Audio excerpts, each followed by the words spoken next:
Welcome to the Xfinity Sports Desk, day 2 of training camp at NRG Park, and we'll talk football in a moment, but I want to start with something a little bit more important.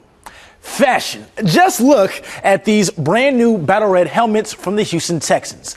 They're pretty cool, right? Now, they're only wearing them just one time this year, but I don't know. I feel like they deserve a little bit more love than that. And you know what? I'm not the only one.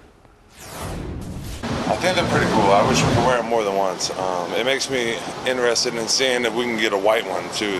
For us to introduce this battle red helmet, like the look of it. And, of course, you know, I know we're in Houston, but, you know, it's kind of H-Town us a little bit, so it's good to give a little bit of different flavor.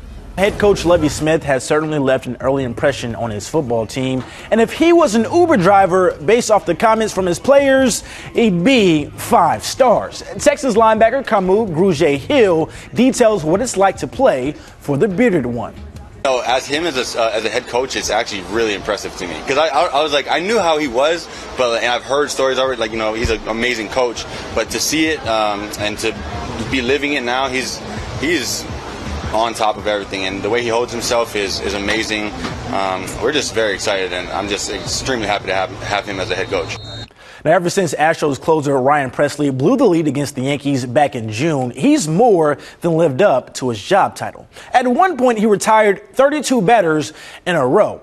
But the thing is, if I'm talking about a closer before I show you the highlights, it's probably not a good thing. And the Astros didn't have a good start either. They dug themselves into a hole, but Aledmus Diaz dug them out multiple times today. In the 5th inning, he rockets one to the Crawford boxes to put Houston on the board, and he was not done. Next inning, he comes through with the base knock. He had 3 hits on the ball game, plus a walk. The Astros would tie it up and ultimately take the lead. This time, Yuli Gurriel brings home Jose Altuve.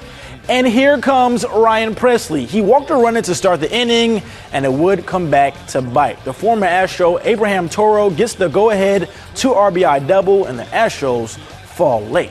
A Rockets fan favorite was back in town this week. Patrick Beverley of the now Utah Jazz hosted a basketball camp for over 150 kids. We caught up with a former Houston guard who likes the direction the team is headed in and thinks they're in great shape with Houston coach Stephen Silas.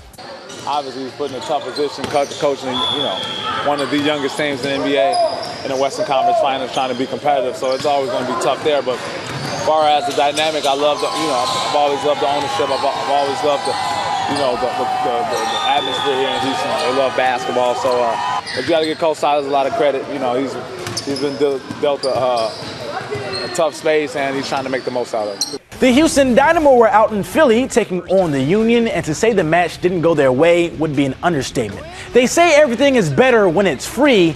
That is, unless it's a free kick. Down 2-0 at that point, and 4 minutes later, add another. Philadelphia smoke Houston like a brisket. They lose 6-0. Making us think about brisket. All right. We were stuck there for a minute. Yeah, I loved that one.